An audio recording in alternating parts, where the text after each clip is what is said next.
transport the kids back and forth. Uh-huh. And then on Friday night, they get to stay overnight so they can be part of the talent show. Yeah. So anyway, we got 12 campers for that, but there was a good portion of the campers from last year that went over to the high school group this summer. So we increased the number. There you go. There's a Donna Becker.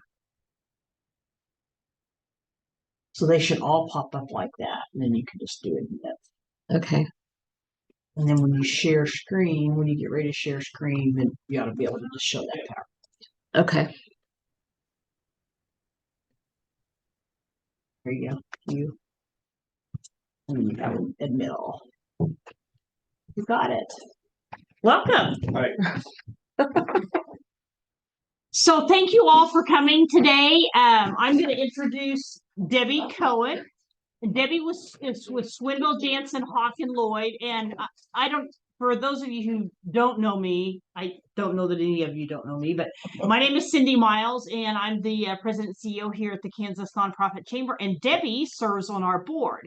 And of course, I'm sure that a lot of you know that I teach a lot of the board university sessions, except for the one related to financial statements.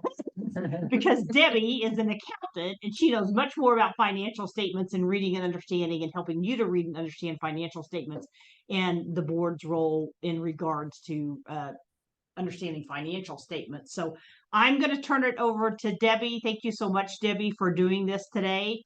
Sure. And Sarah Robinson, my membership coordinator, is going to hop in here to support you. Okay. And so thank you all. I hope you get a lot out of this, and I have to run off to another meeting. So. Okay. Nice to see you. The way life is someday. So I would like to, I do generally ask everybody to introduce themselves so you know what their role, who they are, what organization they're with, and what role they have with that organization. So thank you all. Okay. Thank you. Who would like to start? Okay. Okay. I'm Cheryl Loyd, and I'm on the board of a nonprofit that's called Camp Sunflower, and it's a camp for summer camp and other activities throughout the year for LGBTQ youth ages 10 to 18. And then after they've gone out of the program, they can become a counselor in training to work with the counselor and then become certified. Okay. I'm Melissa Long. I'm the executive director of the Evolving Community Foundation. That's why I'm here today, but I also volunteer in a lot of other roles. Okay. Welcome. I'm Jacqueline Miller. I work with Aetna Better Health of Kansas, and so I'm just looking to join a board and Oh, okay, trying to be good. as Yeah. informed as possible before I find the right one. Okay. Thank you. My name's Tom Ewert. I'm with Audubon of Kansas as a board member. I'm also the treasurer on the board. And so I do understand financial statements. I've done fairly large projects with U.S. government funding and others, but my role, my interest here is to the common question I get from board members is, what does that mean? And so I want to be able to explain it better to them, even though I understand maybe what our accountant says. Audubon of Kansas, we're a conservation organization. We're not affiliated with national chapters like Wichita, because are members of our board. Okay, thank you. Okay. Awesome. I'm Ladina with Make I want to pay $90. our local makers, one of our local Make makers. $90 And I'm on the board. Okay. Okay. Those of you online, would you like to introduce yourself? Let's see. Wait a minute.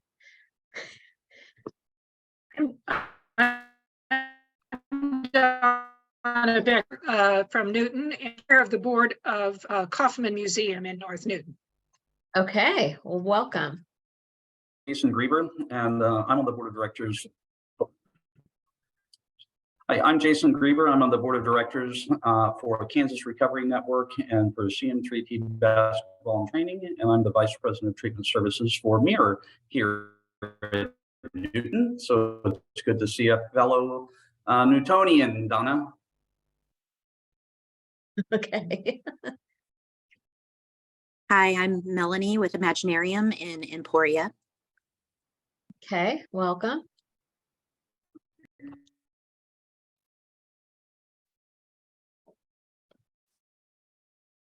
Looks like, is it Tanny Any clue? Coleman? Might be having trouble connecting. So, That's Tanae. Tanae? And she is also with, yep, and she is with CM3T Basketball and Training. Oh, perfect. Okay. Thank you. I guess I could go ahead and introduce myself. Sarah, did you want to introduce yourself or? I'm Sarah Robinson. I'm your membership coordinator for the Kansas Nonprofit Chamber. I know I need to talk to you. So if anybody needs to talk to me, let me know offline. Okay, thank you. So my name is Debbie Coen and I'm a partner here with Swindoll, Janzen, Loyd, a CPA firm. We're based out of McPherson, but we have a Wichita, Hutchinson, Newton, and Manhattan office. And we specialize in nonprofits. I've actually been in the nonprofit arena for 30 years, I think. And I think I just messed up the. You have to be really patient with me. I'm not used to running a Zoom like this one.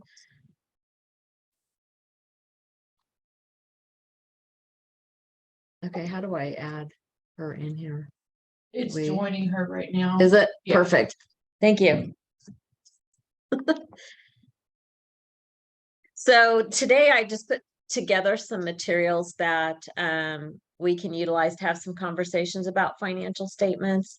And then if you've got any questions, it's hard to go over everything in an hour and a half. So it'll probably be pretty quick, but I've got some resources that I can pass out to everyone and take with you, and hopefully that will help the process. So I think that I'll go ahead and share the screen here. And can everybody online see the slides?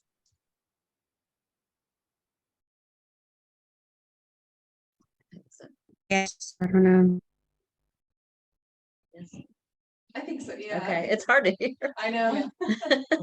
Our bandwidth, I noticed it flashed on Oh, the it screen does? several times that the bandwidth Yeah. was low, so. Okay, Might take a few seconds for things to happen. okay.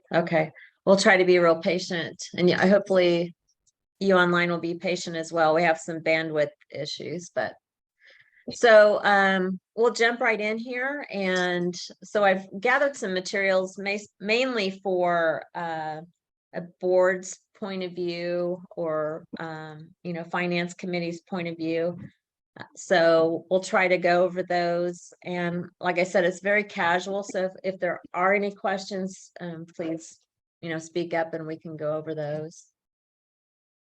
I thought, like today, the expectations, are there any expectations of you that you'd like to make sure that we cover today before we get started, or? I wondered if you were gonna do anything about audits. There's a little piece in there about audits. Okay. And how to connect that with your internal financial statements and your responsibilities, so. Okay. So the topics that I have is actually the role of the board member in financial oversight, understanding the financial statements themselves, and we'll go through each one. And then financial statements, there's a review checklist that I have that you can use yourselves, or we'll just do it as kind of a summary of what we just went over. And then we'll talk a little bit about a dashboard that might be useful to help internally. And then hopefully we'll have some time left over for questions. So here's another. So first of all, thank you, all of you, for volunteering for boards and doing all that you do for nonprofits, because it is really difficult to find people to volunteer their time today, especially in the financial arena, because finances usually put people to sleep, or they don't. It's either a love or a hate relationship. So just a shout out and a thank you to all of you that are attending today. One of the role of the board of directors is a fundamental role, and most of the time, so our responsibility, and I speak me as well, because I'm on probably four different boards. And so our responsibility is to oversee the implementation of your organization's mission. That's board wide. And then we kind of filter that down to the finance side of it.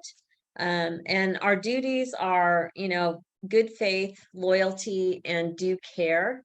So the due care piece is what we're looking at today, because that's what the financial statements are covered under, and making sure that we're paying attention to that.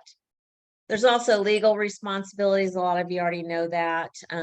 We have a liability for sitting on the board, and making sure that everybody understands that, and that there's proper insurance for those board members and bonding. There's key indicators that are out there. And so our responsibility is to pay attention to those and make sure that those aren't overlooked, and let things, move down the path. And then we get down to a spot that you can't, recover from. So, and then this is just a reminder, always seek continued education and or professional advice. I mean, things are changing in today's environment all the time. So it's always a good practice to continue to get education in that area. So due care, just, rather quickly, it encompasses several things. So, make sure that we're all attending board meetings. It seems really simple, but I've been on boards where people get busy and they don't attend the meetings, and then they don't catch up, and then before they know what, some things have happened, and Look at the bottom drawer. and then it's too late to do anything. That's not everyone. Somebody's not muted. You should be able, if you hover over her, you should be able to mute. Can you tell? Yeah, Is this see? one? I think it's that one. Yeah. Okay, there we go. Okay, so the other thing to do is, as you're presented information for your board meetings, including the financial statements, make sure you're looking over them and asking questions, actively participate in the board. I've had some experiences over the last 25, 30 years that, get pretty in depth, and you just want to make sure that you're keeping up with what's going on. Make sure that you review the 990 for your organization. I've noticed some organizations don't allow the board to review those, but there's actually a box on the 990 itself that the organization checks that they are providing that to the board to review. Is that something you could look at prior to joining a board? You can. Okay. So the 990s are publicly filed Okay. out That's there, what I was and you like, can I know search which and get them. ones are public, which ones they still don't always share. So okay, Yeah, they that's- changed that a few years ago, that now it's public record, and you can search and get them. Now, right now, I don't know how far they're behind, but the IRS is behind in getting all those uploaded to current. So you may have to look at a years before that, but at least that information should be out there. But you could go to the organization probably and ask to review to see, Yep. rather than depend on the IRS. And they should provide that to you, because it is public information. We've had So several there's donors that want to. donors that are very interested in the 990. So that should be provided. So there's a couple different ways you can get copies of those, and that does provide a lot of information, because within the 990, there's actually financial statements and financial data. You could have a whole nother class on that, just specifically, and that probably would be a good topic for a class at one point. So internal governance policies, that's another thing. that you, as a board and finance related, that you want to make sure that the board is adopting or the organization is adopting and following, and that those are updated annually and that it's documented in the minutes, just so that that structure's there. And then you want to also understand the impact of the various revenue and fundraising tactics that your organization utilizes, just, so that you understand the ebbs and flows of the income coming in and going out of the organization, because that relates to the financial health of the organization itself. And then just understand each of the roles that you may be playing as being a board member. Okay, so we're going to jump right in and take a look at the financial statements. So like we talked a minute ago, there's various types of financial statements that are within the organization. So budgets are considered financial statements, and you may be asked to approve budgets during your board meetings, or you may participate in putting those budgets together. So it's important to understand financial statements for that reason alone. And then financial projections. So a lot of times if you're budgeting, you want to be able to do financial projections, as well as with granting agencies. A lot of times that they'll ask for a projection to be submitted to them, so they know how much funding that they can provide to you or should provide to you. Internal financial statements, and those are ones that are provided by the organization's person, whoever puts the financials together. There's also external financial statements that may be cleaned up a little bit and submitted to lenders or donors or other interested parties that may not be audited. So these are still unaudited, just prepared internally. And then we also have audited financial statements that are prepared by an outside auditor. And then the IRS Form 990, just like we talked a few minutes ago, those are also considered financial statements because they have a lot of financial information on them.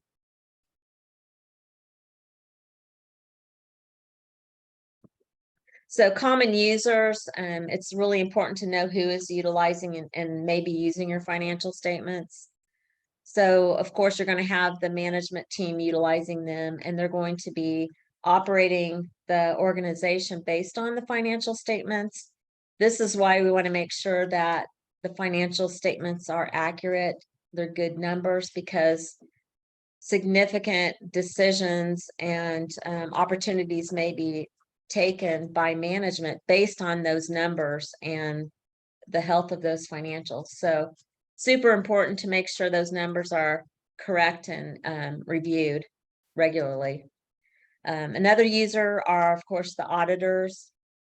And so they're going to assess your financial statements for risk of material misstatement when they're doing their audit. And so they'll look at certain things when they're doing their audit procedures. We'll be looking at a few of those when we're looking at the financial statements here in a few minutes. But that's what they use your financial statements for. Donors, funders, they'll request copies of your financial statements when they're considering either sponsoring your organization or providing contributions or donations. And so it's another reason why you want to look over your financial statements, make sure that nothing funny pops out or doesn't look correct. Lenders, bankers, I'm on a few nonprofits that they have debt or bond issues. And so it's important to keep an eye on your financial statements and have them as accurate as possible, and know what those bankers are going to be looking at. And so we'll have a little section on that too. The IRS and other governmental agencies, you're probably well aware that they definitely keep an eye on the organization, either through the 990 or through grants that you're applying for.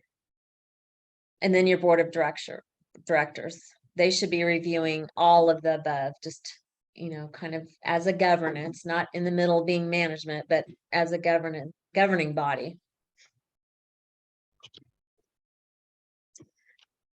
So we'll first start off with the statement of financial position, which is basically a balance sheet. In other terms, if you're looking at kind of a for-profit organization. And so this statement summarizes the assets and liabilities of an organization at a specific point in time. You know, you may have a June 30 year end or 9/30 or 12/31, but also you'll be looking at monthly financials. And so if you're looking at monthly financials, that's at a point in time every single month or at month end. And so it's important to know what month you're looking at. So a lot of organizations will get behind in their financials.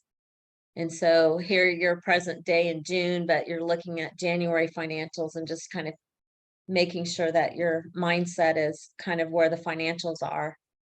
And talk to management about getting those financial statements caught up if they're that far behind, because that's not good either. So first of all, net assets is probably the main thing that is really different from for-profit organizations. And so the net assets is really the retained earnings or the ownership of your organization. And it's split into two categories. And so we have net assets that have donor restrictions, and then we have net assets that do not have donor restrictions.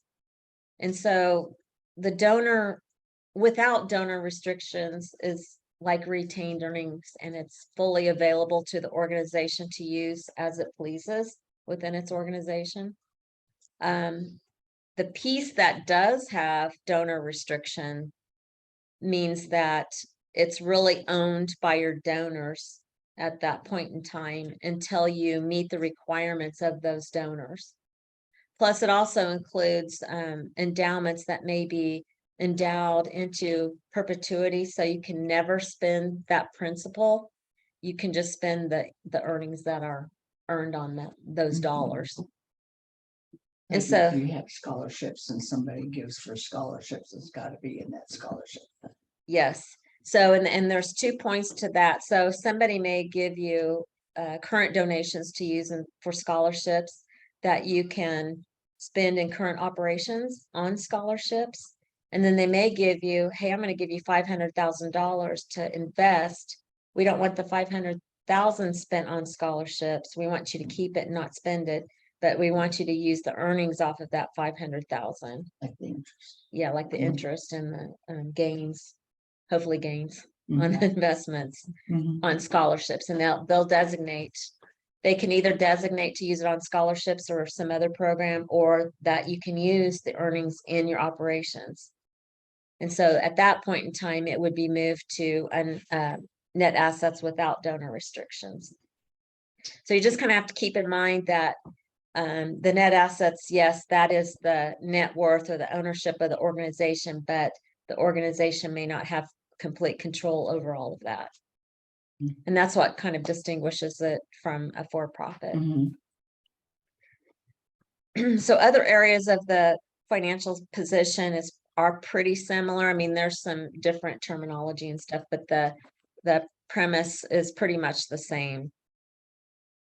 And we're going over these items, and then we'll look at an actual financial statement in a minute so that we can kind of pull everything together. So there are 4 issues that you want to kind of focus on when you're looking at the financial position. And this is kind of at a higher level, but so trends, you always want to look at year to year or month to month trends, because a lot of time you can pick out errors in bookkeeping or other kind of discrepancies in the financial statements that way, or it helps you understand what the organization is doing, and you can tell whether it's on track with what you've decided, you know, the path of the organization. So I've got a couple examples here. So the current ratio from month to month or year to year, is it decreasing? And were we meaning for it to decrease because we were trying to invest into a project or something like that? There are reasons why you would want it to decrease and reasons why you would not want it to decrease. We're just saying here, just kind of understand it and make sure that what you're looking at kind of matches with what you expect out of the organization. And then another thing to look at is if there's significant growth in the restricted assets, that may restrict your operating budget if you don't I'm allow sorry. enough unrestricted assets to Yeah. be available to use. What's that?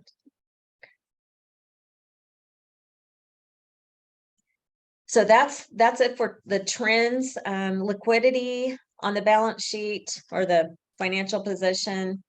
This is hugely important because it allows you to look at the organization and see if you have an ability to tap into available cash or if there's a shortage of cash. And that current ratio, which is a ratio of your current assets, which are assets that are available within the next 12 months, to the current liabilities, which are expenditures that are expected to be paid within the next 12 months. If that ratio, what is that doing? So you want at a minimum a 1.0. So that means for every dollar of current assets, that it can cover $1 of your liabilities. That's a bare minimum because that means you're breaking even. Yeah. So you want that number to be higher than 1.0. And then liquidity also is an indicator of your financial reserve. And so as a board or management should be having discussions on, what type of a reserve do we want to keep? You may be at a point that you're just developing, you don't have a financial reserve. And so that will start giving you some targets to reach for. And getting to know your financial statements and the organization will give you some ideas as to how much cash should we have available to be able to meet our monthly needs of the cash outflow going out. And so these are tools that you can use. So debt, if the organization does have debt, it's really important to understand the terms of the loans that you have, all the loan covenants, so that you can help monitor and review the financials to make sure that you're staying within those covenants. Because you don't want the bank, you don't want to destroy any relationship that you have with your lenders. It's super important to have that, especially if you're in a nonprofit that has cyclical or seasonal or revenue streams that go up and down, because you may need to utilize a line of credit just to even out those ebbs and flows of your resources. And then unrestricted net assets, those we talked a little bit about, and those are the net assets that are available to use within the organization. And so it's just very good to keep tabs on what the unrestricted net assets are and to make sure that is accurate on the financial statements, because there could be journal entries going back and forth that you may think you have unrestricted net assets, but donors have actually put tabs on those amounts donated, and so they haven't been correctly recorded to the financial statements, and so that may be off. And so that's definitely one thing to keep an eye on. Okay, now that we've talked through some of those areas, here's an example of the top part of a balance sheet, which includes the assets. And so we talked a little bit about the current assets here at the top. These are the assets or the financial assets that will turn into cash, pretty much, or expected to turn into cash within 12 months. So fairly liquid. And that really should be the only thing that is showing up in your current assets at the top. And of course, that includes cash, accounts receivable. This is an item that as a board, you should be at least have access to a list of accounts receivable, and then the aging. So aging's 30, 60, 90 days, you know, how long have people gone without paying the organization? And so in keeping an eye on that, that keeps the cash flow coming in, but it also helps make sure that we all know who's being billed to the organization, and making sure that those are all true accounts and not something that is being manipulated within the financial statements to make the financial statements look better. But that's an area that could happen. And then we always discount it down for any accounts that we don't think are collectible. So that's why you want to look at the accounts receivable. Investments, that line item, you may or may not have investments. If you do, the organization should have an investment policy so that you can guide what type of investments and how risky investments you want to be invested in. And so those are questions to ask. If they're current investments, they all go in the current line item up there. There could be long-term or restricted investments that would have to go under longer term assets. But these investments on this financial statement could be readily turned into cash.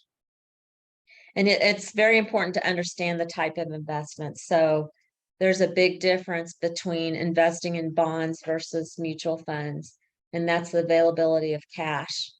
And so, you know, with the banks having their issues, it was because they were illiquid. And so they had invested in things that they couldn't readily turn into cash without paying large penalties, which decreases your cash available. So it's important to understand those investments and how they're presented on the financial statements. Inventories, you may or may not have inventory, but you know, depending on how large, it's important to understand that inventory and how well it turns within the organization, so that's just not sitting there. And it's not, because if it's not sellable, there shouldn't be a financial asset set up for it, because it's not worth anything.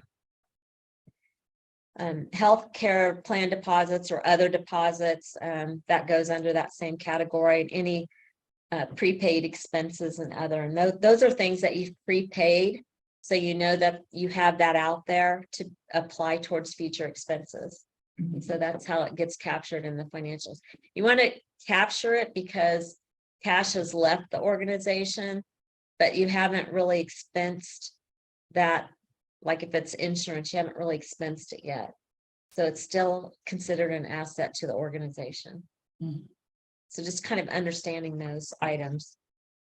Property and equipment, this is a line item that captures the cost of all of the buildings and equipment that the organization may own, less net of depreciation. And so just understanding what assets the organization does own and making sure it's treated properly.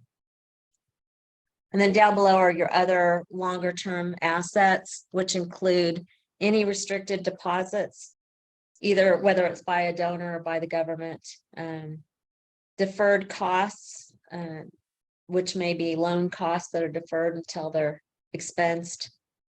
We've got leases, and so you've got a lease asset that belongs in this long-term asset because it's like a fixed asset.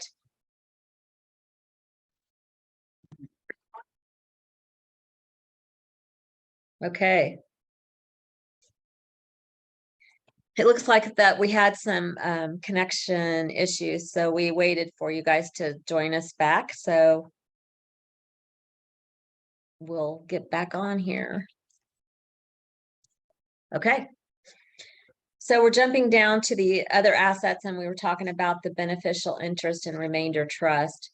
And those are longer term investments. And reason to keep your eye on those assets is those should change from year to year based on earnings and losses, as well as there might be a spending policy that's with that type of a trust, and to make sure that the organization is pulling down those dollars.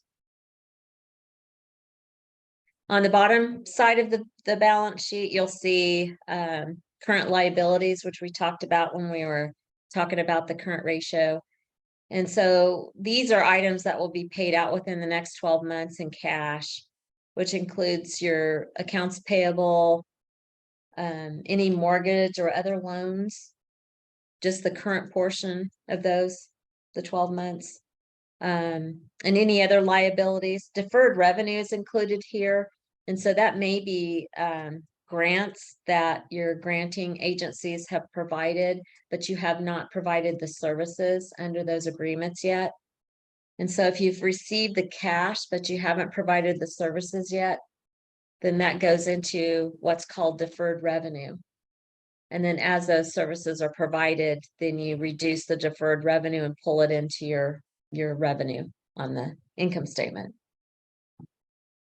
And so those are the current liabilities. Long-term liabilities are those same like lease and notes payable, except those are what would be due in over 12 months.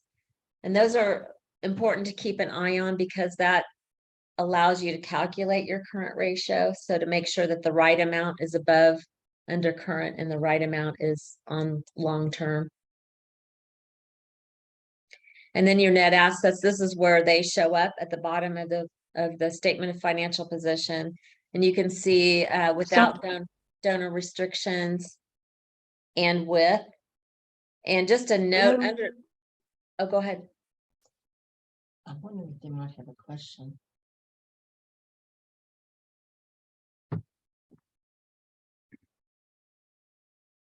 There's a question. Oh, the screen share didn't come up. Uh-oh. When it Gotta share screen. Yeah, the sound quality is apparently not good. Gosh. I don't know if there's anything we could do. Yes, kind of. Does that, can you see it now? Look at that. Okay. I apologize. It sounds like the sound is not very good either. No. There's nothing. Oh boy. Okay. I'll do my best to keep going and It's really go. okay. Got it. It should be recording fine, Okay. so you can Thanks. send them the recording and that will help them. Okay. Moving on to this next sheet. There we go. So this is a cheat sheet that the National Organization for Nonprofits provides. It's out there, and I've provided some resources for you. For those online, I can send those PDF to you so you can have those. It'd be good to send it to everybody. Yeah, I can send it to everybody.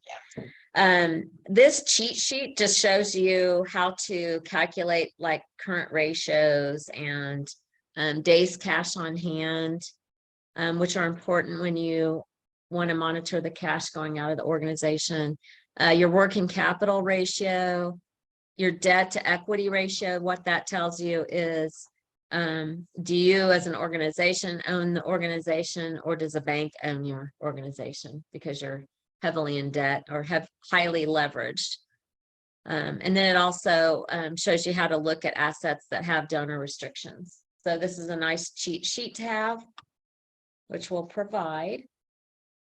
Any questions on the statement of financial position before we hop into the statement of activities?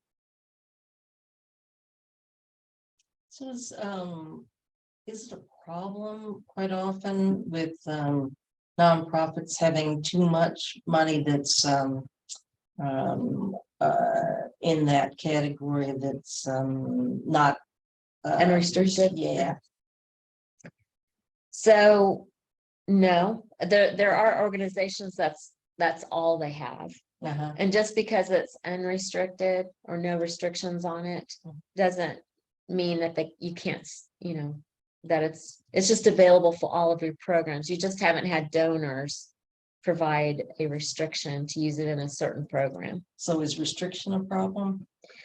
That could become a problem if all of your assets, there's too many assets restricted, because then you wouldn't have enough available to pay your operating expenses. And I can tell you that donors would not be very happy if they knew that they were taking funds that they provided for a certain activity and you were using them to pay the gas bill or the electric bill. More or- than the donor would be upset, the IRS. And the IRS, yes, Unrestricted are the best currency. Yeah. yes, The board gets to decide where you spend it. yeah, And you can restrict it, say, we're gonna spend this percentage on education, or we're gonna spend this percentage on.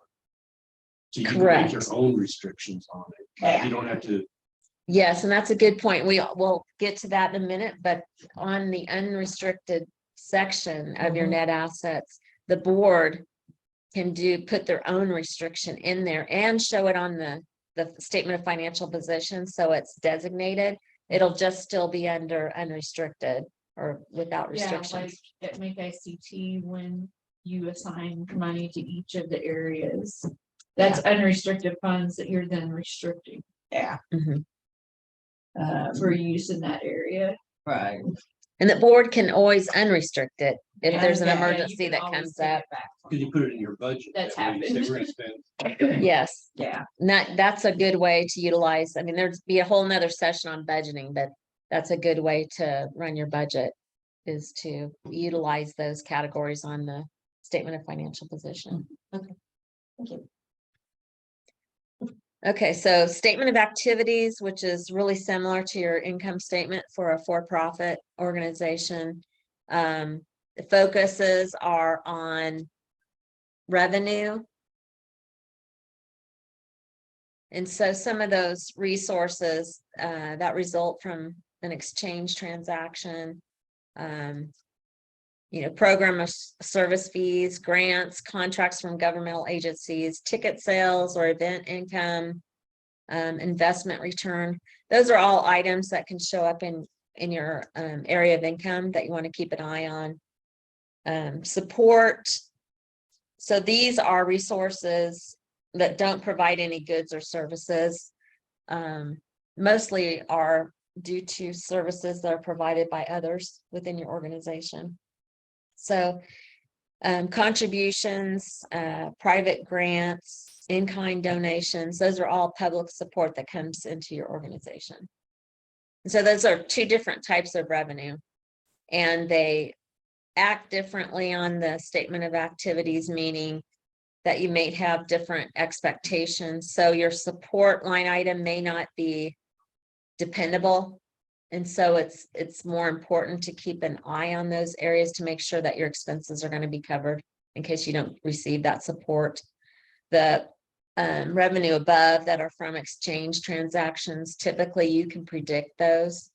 Like if your organization has some activities that it can provide, like services to developmental disabled clients, and then they can bill Medicaid or Medicare for those services, you have a pretty good idea of how much you're going to receive. So that's pretty predictable.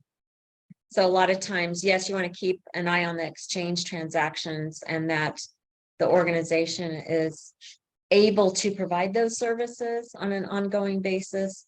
But then you really want to focus on those areas that are support, and to make sure that they line up with what the resources that are required to keep the organization going. So the statement of activities does show activities for a period in time, and you need to understand, is it year to date? Is it month to date? Is it just a month? I always like to ask organizations to show a month, a current month, and then year to date. And then a lot of times show a variance from budget and variance from prior year. So that can give you a lot of information to see variances that may pop out and either help you understand what's going on in the organization, or try to identify issues that might be misstatements or miscodings in the financial statements. So under the statement of activities, we talked about the revenue, but underneath the revenue are the expenditures. And for a nonprofit, this is different than for-profit. So these expenditures are split out in a functional classification. And so you'll allocate or assign certain expenditures to program expenses, administrative, and funding. That's important to your donors as well as for the IRS. Because on the IRS side, then that helps you maintain whatever 501c status that you're maintaining. And then on the donor side, of course, when they're looking at your financial statements, they are interested in how many dollars out of their donations are going to be spent on general and administrative. So you kind of want to strive to have that program services expenditures, that ratio to the total pretty high, so that they know if they give you $1, that 80 cents of that is going towards your mission or your programs or whatever that expenditure or that percentage is. Fundraising, the IRS a few years ago started requiring this category on the 990. It's also important because it tells the donor how much effort you're putting forth to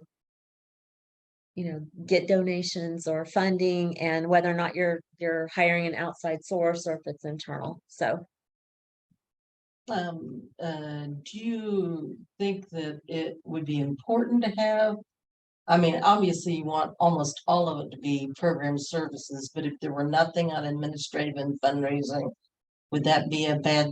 it'd probably be a red flag. Okay. You've got to have some Yeah, support in there, but yeah. Yeah, we need to work on that. Yeah. One thing on fundraising, and I was involved with an organization at one point that their fundraising dollars outweighed the revenue that they were receiving from activities. So that's another red flag to watch for on the financial statements, is you don't want to throw, expensive shindigs for your donors, but then not get enough in to cover those expenses. But you could count gifts in kind and volunteer, which would offset some of these expenses. You can. Okay, so you can count volunteer things. There are rules against what you can and can't count as donated services. If it's something that the organization would pay for, if you did not have the volunteer, then that's something you can capitalize and put on your financial statements.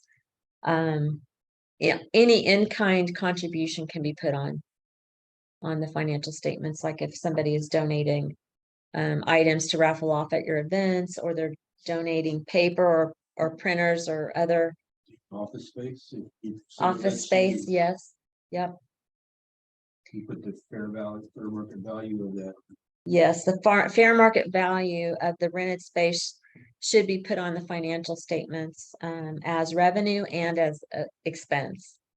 But what that does, and there was a recent accounting standard that came out that was effective this last year, that they want all nonprofits to do that, so that they've got a national database of nonprofit organizations that you can dial into to get statistics.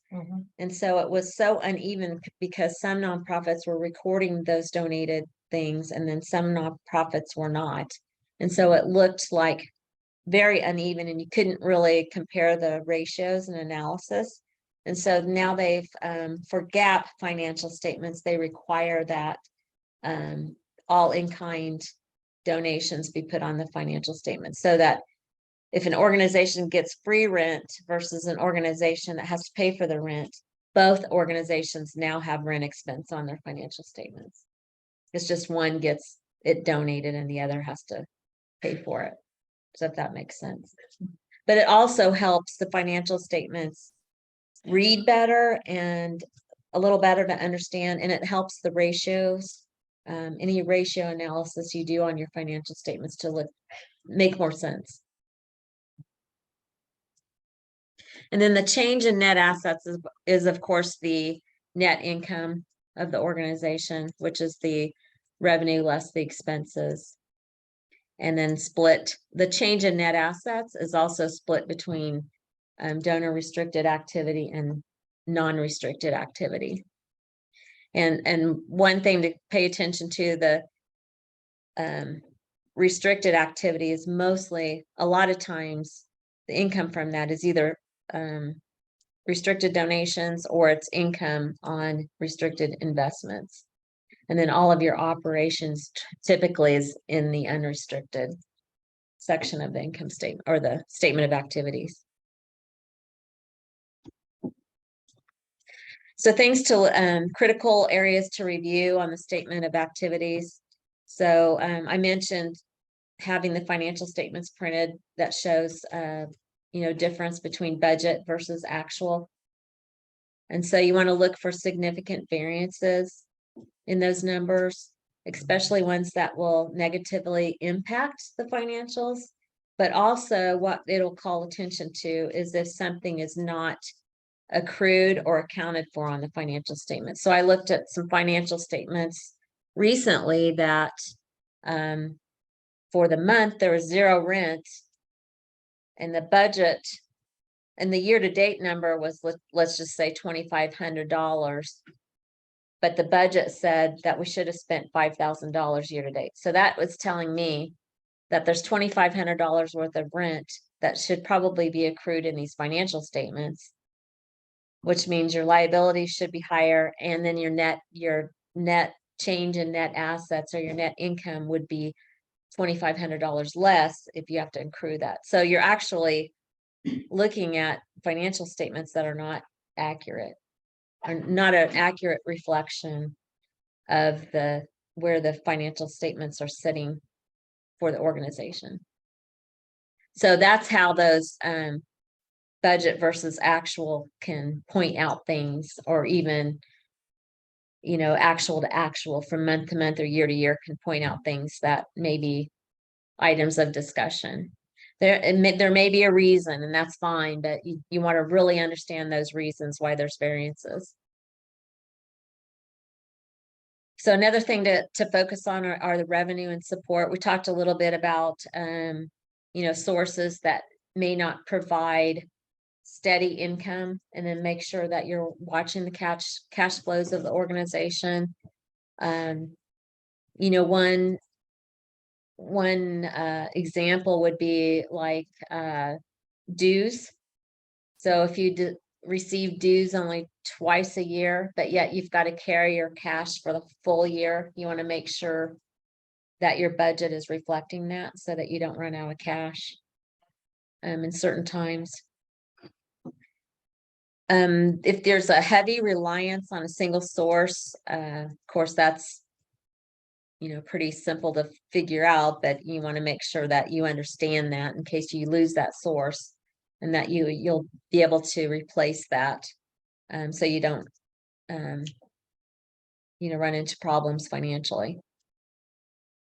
And so in light of those two items, you want to make sure that you understand management's plans and that they have a contingency plan in place in case there are issues with any of those two items. If you don't have the income coming in to cover the regular expenses, or if you're losing a large donor or revenue source, granting source. And then making sure that we have responsibility for ensuring that the long-term viability of the organization is at hand. And that involves asking all of these questions and looking at all of these items on the financials.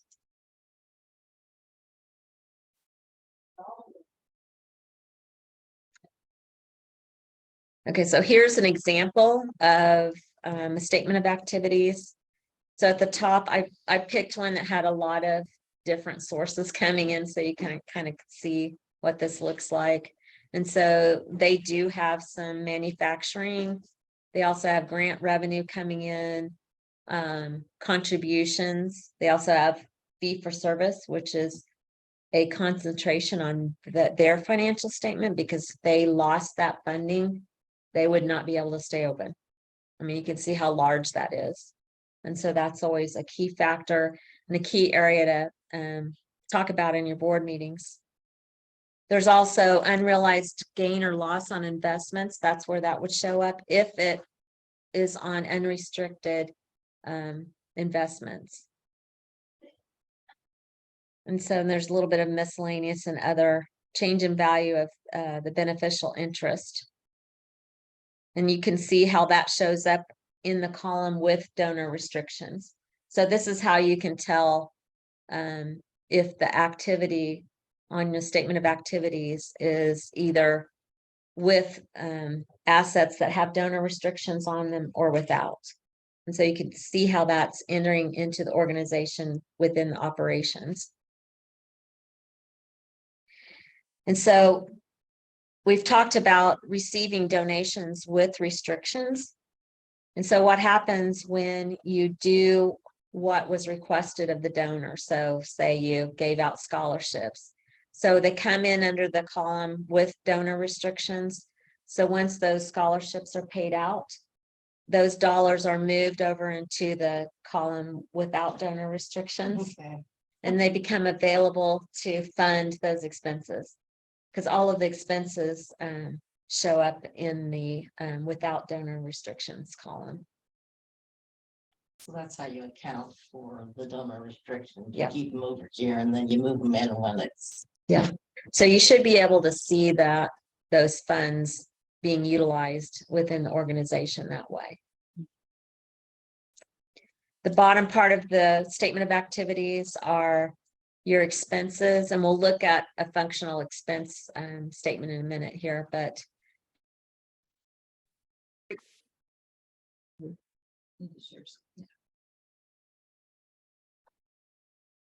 there we go.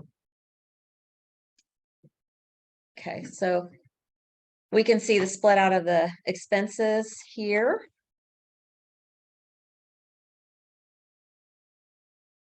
And then at the bottom, here's your change in net assets, which is basically the income or loss. And you can see on this statement,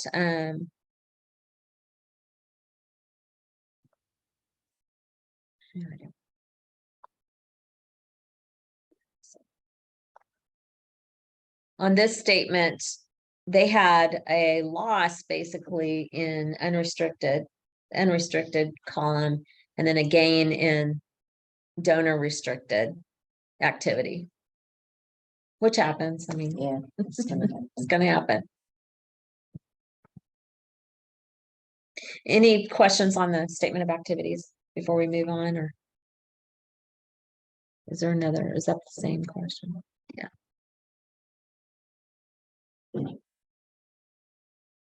Okay, well, we'll go ahead and jump into the cash flow. And so the statement of cash flows, basically all it does is convert accrual-based activity to cash. And so you want to understand that, because that will convert your financial statements into how the cash is coming into the organization and going out. And so we have three categories on the statement of cash flows. The first one is operating, which includes all the day-to-day activities. Investing, which is the purchases of investments and your property and equipment. And then financing, which is all of the resources from debt or other funding sources.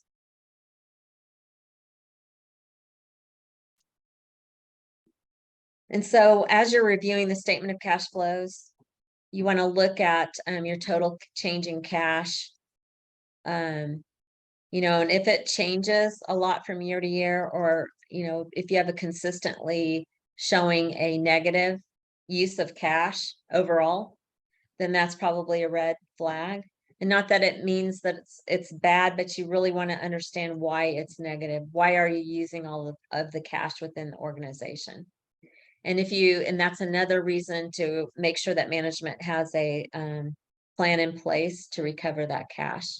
Because if that goes on for too long, it won't sustain. And so trends, same with the other statements. We want to compare the overall cash activity from year to year, month to month. You want to be able to identify if there's any unexpected variances to look into. The other thing to look into is if you keep building cash You know, I know it's a great problem to have, but you know, you want to make sure, because if you've got donors, sometimes they look at your financial statements, and if there's too much cash, why should they give you more? And so you want to make sure that you are engaging that cash into areas that looks good on the financial statement, but also that it serves the organization and its mission well. So if that means investing in a project or investing in investments to create more cash, then you want to make sure that you're showing that on the cash flow and on your financial statements, so the donor understands that.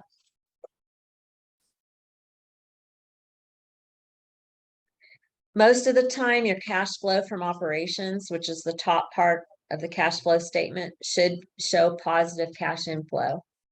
If it shows negative, that's a red flag. Doesn't mean that it's really bad, but you want to understand why. And a lot of times, this will happen in periods that you're drawing from your line of credit or other debt sources or investments that will cause your cash to go negative because you're utilizing that cash from outside of operations. You just want to understand why it is negative. And then days operating cash. So this is how you can kind of look at the health of the organization to see how much reserve is out there. We talked a little bit about reserves, but it's important to know how much cash you have available to tap into in case you do have a crisis or a COVID situation or something like that. I know boards became very acutely aware of this concept during COVID, and they've developed a lot of good policies since. Some of them haven't recovered fully from that period of time, and this is one of the reasons why.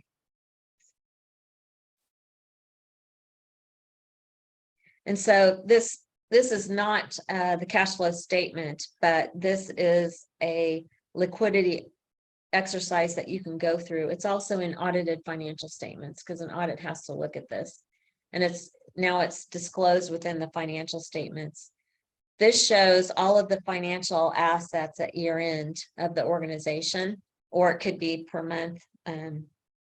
I sit on a board that we do this every month so that we know what's available.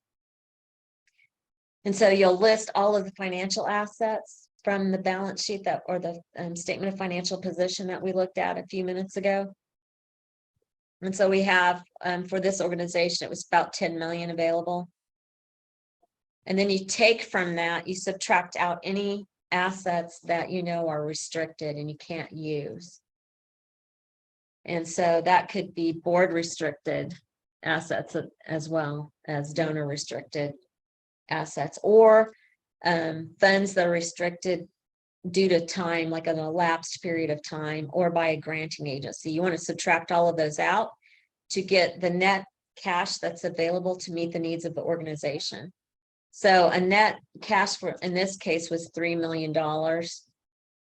They have a cash outflow annually of 9 million. And so if you convert that, you can tell by this exercise that the organization has about 3 months worth of reserves on hand to pay their ongoing expenses and things of the organization. So that's kind of a quick check there. Okay, the cash flows from operating activities. This is actually the cash flow statement from that same organization. And so you can see they had positive cash flows from operating activities. And you can see all of the activities that go into operations. And this is just the cash activity. So it's weeding out all of the accruals and then just getting down to what cash came in or went out of the organization. And then the cash flows from investing activities. So this organization spent $468,000 on investing activities of their cash. And so you want to understand that to know that the cash went to buy property and equipment instead of a loan. You know, we used cash for that. Was that a good use of cash? We took cash and we put it into investments that were earning 6%. So is that a good use of our our cash. Those are questions to ask in those sections. Financing activities, these are paying down loans that may be out there, which is a good thing. So you want to make sure it makes sense that the cash was used to do that. And then, so this shows an overall net decrease in cash for the year. They were planning on that because they were investing in some projects. But if you were not planning to see a decrease in cash, this is where it would show up, and then you could ask those questions. Any questions on the cash flow statement? As a board member, you'd expect to see all these kind of statements every month. Yes. Now, the cash flow statement, you may not see. Okay. But that's one. That you might be able to put together yourself. Okay. I see that as the treasurer for organization, but I don't share it with the board members because they're already confused when they look at the financial statement True. activities. And it's just another point of confusion. But as a manager, and I'm not the manager, I'm the treasurer, I'm the board treasurer. So our executive director, I want her to look at that and to you know, measure that monthly. Yeah, because she has to be, or he has to be in control of making sure that you don't go red. Yeah, she's at the budget, so it's my job kind of to keep her on track with the budget. Yeah. Right. Yeah, makes sense. Yeah. So that's hugely important that the executive director or whoever is managing the organization, it has tabs on the cash. We're a makerspace is run by all amateurs, and getting them to realize that we are a nonprofit. We have to function like any other nonprofit is like pulling teeth. Yeah. Because I mean, even this morning I woke up to a message. We're not like other nonprofits. No. Yes, We're exactly are. like all the other We are like every nonprofit in this world. Yes. And when you make that, those are the ones that go down. Yeah. And just like a for-profit, a nonprofit has to make a profit. Yes, yes. There's a few people that don't get that. They hate it when I say that it's a business. It is a business. You have to pay employees. You have to keep people paid. That's Well. unfortunately when you start having cash problems. We pay a lawyer, so I think that says we pay someone. They always want to say we're an all volunteer nonprofit. No, we're not. We pay a lawyer. We pay an accountant. We're not all volunteer. Yeah. When it comes to artists and creatives, they don't want to pay. Yeah, it's a fun world.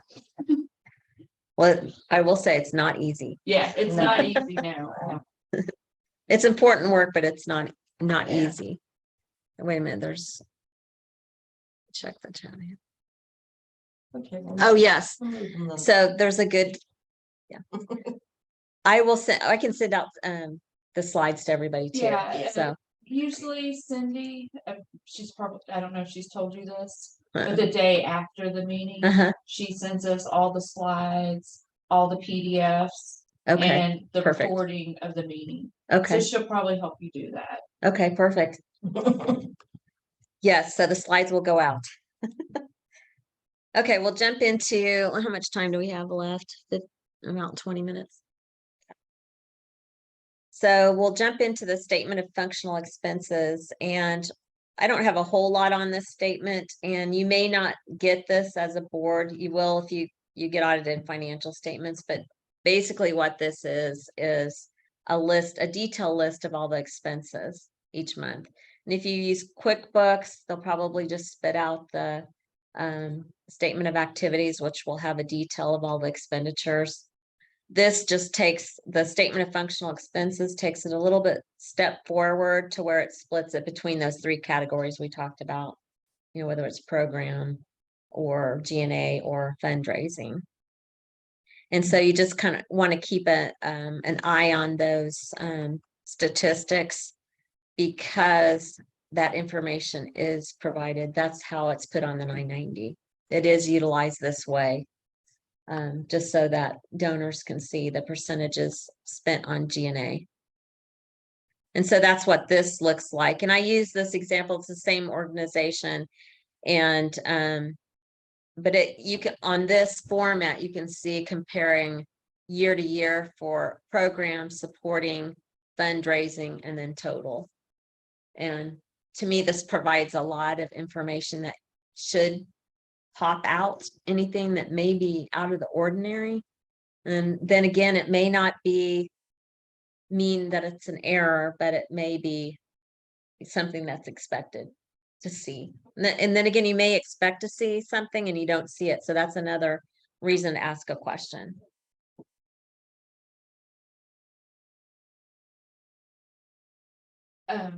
Back on that statement, Uh-huh.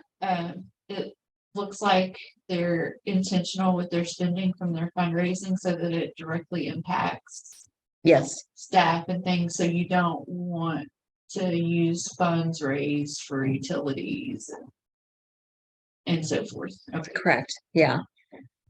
A lot of times it's, people will hire somebody from the outside. And so, or you might have somebody internally. And so you'll have payroll, you'll have benefits, you'll have other expenses that are related to that activity, or like this line item, supplies and materials. So that would be for a fundraiser. So they had to rent the venue to have the event and, buy things for that event. So that would go in that line item too.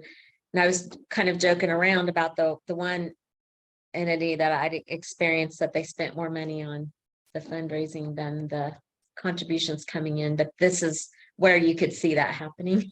You got printing under fundraising and printing under program, Mhm. which divided up. So it looks like you're spending a lot more printing. That's what we do as well. Yes, Annual. yes. So that's a good point. And You've got different programs, 2 or 3 different programs you divided up. mhm. That's So this is, you can get not creative is not a bad word here, but you could get creative in allocating your expenditures between the different categories so that you can make the readability of your financial statements that much better. And so that you can really understand what's going on within the programs. Where are you spending your money? Where, do we need to have another copier purchase because, we utilize it, the heck out of it, and we're getting a return on that asset. These are things that you can look at to make those kind of discussions and decisions.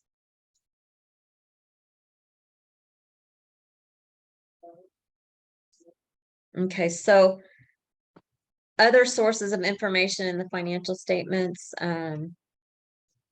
just make sure that you're, like we talked earlier, looking at the whole packet that the board receives to review, because a lot of it's connected and it relates to each other.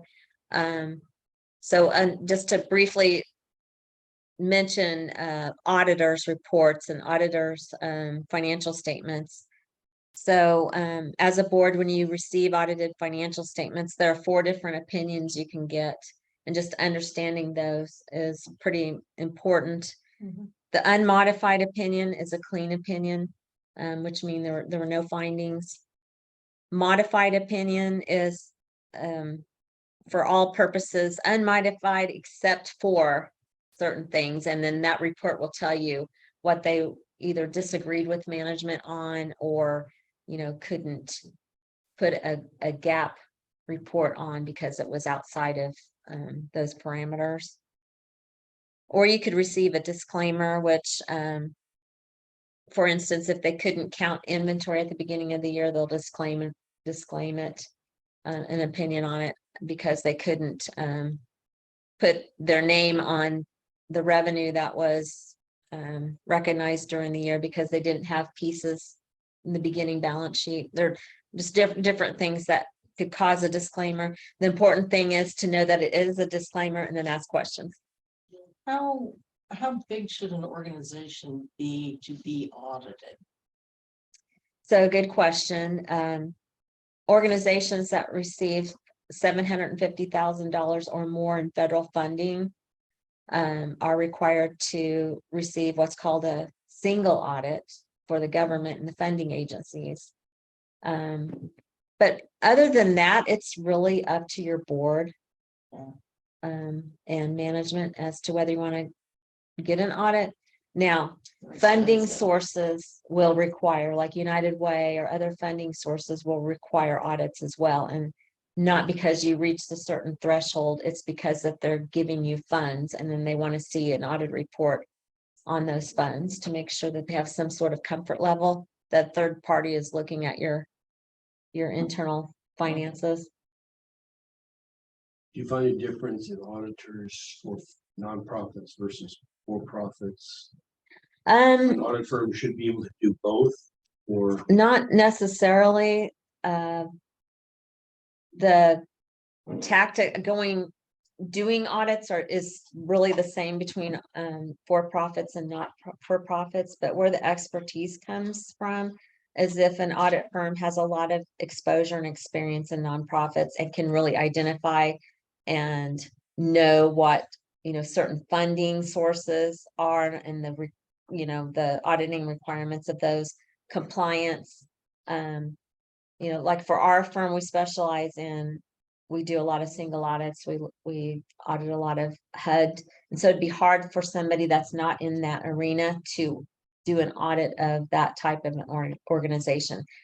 Just like if somebody was in the nonprofit arena a lot, may not be the right source to audit a construction company. And because a lot of auditing is looking at trends, like we kind of talked about here, and auditing to policies, procedures, compliance requirements. And so understanding and having a lot of exposure to that just helps you be that much better of an auditor and being able to help the organization as well.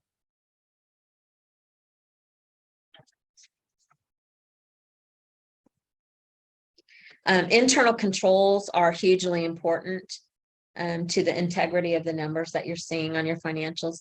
And so as a board or as a finance committee or treasurer, that should always be front and center to make sure that the organization does have procedures in place, does have bonding, insurance, directors and officers insurance, but that segregation of duties and processes and whether or not a board member is helping in that internal control process is huge into the integrity of the numbers to make sure that you can have some sort of reliability on those numbers. You never want one person to do all aspects, all sides of a transaction, because there's ways that they can, manipulate the numbers, and not necessarily for a bad thing, to steal or theft, but may make mistakes that they can't find just because they're doing all steps of the transaction. And if the organization is audited, an audit is required to communicate to management and the board, make sure that's happening and make sure that you ask a lot of questions, because that's the time that you're paying for in an audit. And that's where you can get a lot of value are those discussions. so you're saying is when you have an audit done, bring in the audit firm or the auditor partner, whoever, and ask them a lot of questions about after you've read it and studied it and the board members all looked at it, then you need to have an interview session or a discussion session with that auditor. We call it an exit interview. And they should offer that. It should be part of, I shouldn't have to go to the audit firm. So. Correct. Yeah. And now with the age of Zoom and everything, it's fairly easy to do that. If they have to travel to your place. So other things to consider, we talked a little bit about a banker's perspective, and having a good banker's relationship is important, not only if you have debt, but like we talked earlier, utilizing a line of credit, or if you get into a funding situation or you have a project going and you just might need some help from a banker, it's always good to have a good relationship. And so that's why you want to pay attention to your financial statements. with the eyes of a banker in case you do need to have that relationship and kind of look at those financial statements from their point of view.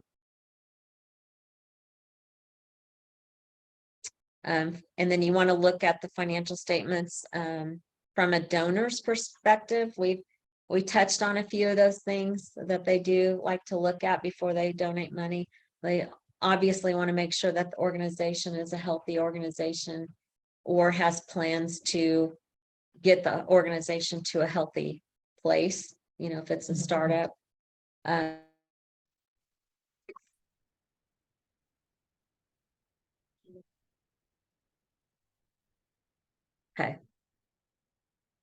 Welcome back.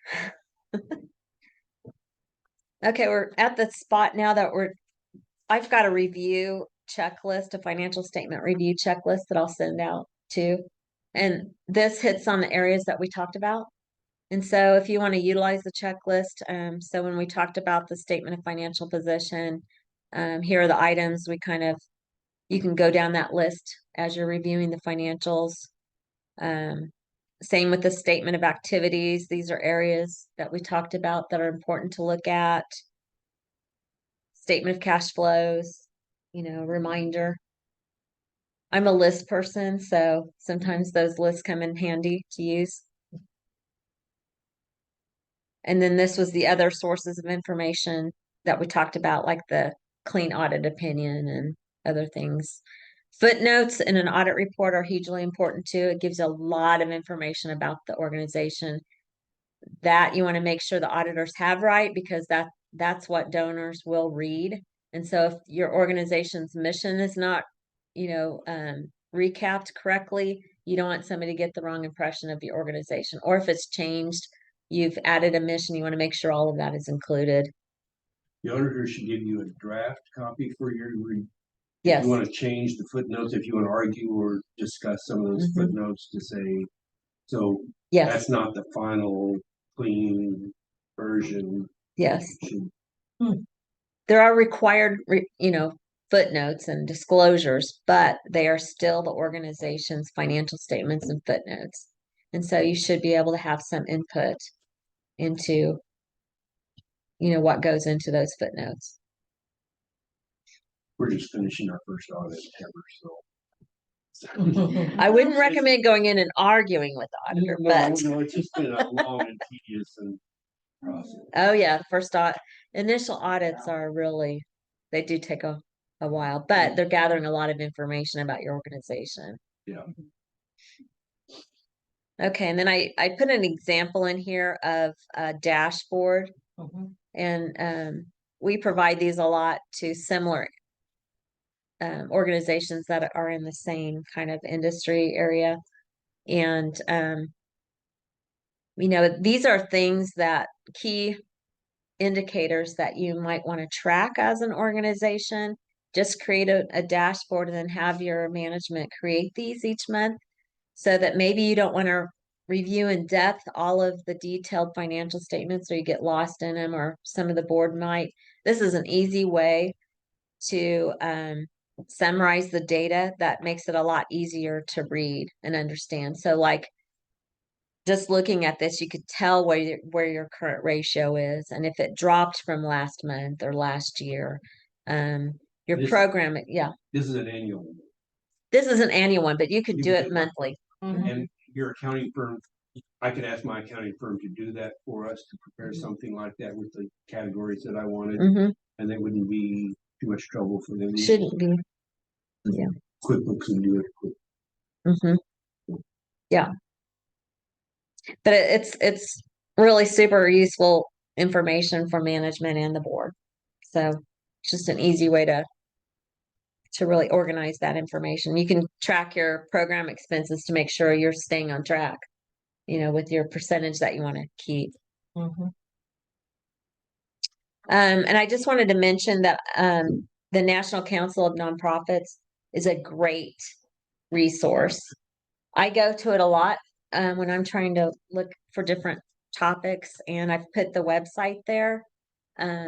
So I would just recommend that you go out there and play around and see what you can find. I mean, there's stuff on fundraising, on training the board, on budgeting, all kinds of things. So They It's a- even had like sample, policy and stuff. yes, yeah. That's nice. So it's a great resource. And I just copied and pasted this financial literacy for nonprofit boards. That's on their website, but it's a category. But you can see kind of all of the resources that you could, drill down into. So like budgeting, internal controls, dashboards, planning, managing your restricted funds. So we talked a little bit about, restricted versus unrestricted dollars that are donated, and financial transparency and public disclosure requirements. I mean, there's all kinds of information that is available to you. And so there's a balance sheet. I can't, that's hard to say real fast, but that's what we looked at earlier, that had how to calculate the current ratio and everything. That came from this website. And that's what I'll provide the PDFs to you for, that you can use, as well as the characteristics of financially healthy nonprofits. And I also have an article regarding if your organization is running into financial difficulties, how to identify that, and what are some action steps that you can do to help, write it back, or probably help solve it in a timely basis. But I'll send all of that out. And that was it. We were 1 minute over. Fantastic. Thank you for donating all your time. I think it's cost more than $99. We won't even ask. I appreciate this is the work. I love working with nonprofits. I've done it for a long time, and have had a lot of really interesting experiences to share. I mean, that might be a topic at some point, but Yes. so anyway, I thank you all for attending, and I hope you got something out of it. I know that there was problems with the connection, but it sounds like we're going to be sending out a recording Yes, and then absolutely. the slides. So I Absolutely. appreciate it. Any questions? Well, Okay. have any suggestions for other topics? I don't know if we can get her back, but she can refer somebody to. So let us know. Thank you all for being here. All right. Thank you. Thank you. Thank you.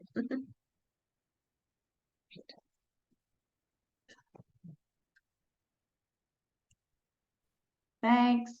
Thank you.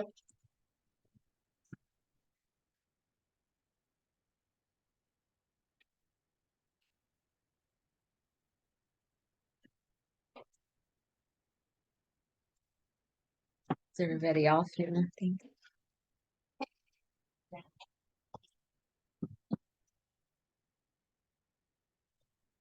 Oh, that's us. Did you have things you were gonna pass out? I do. Oh, yeah.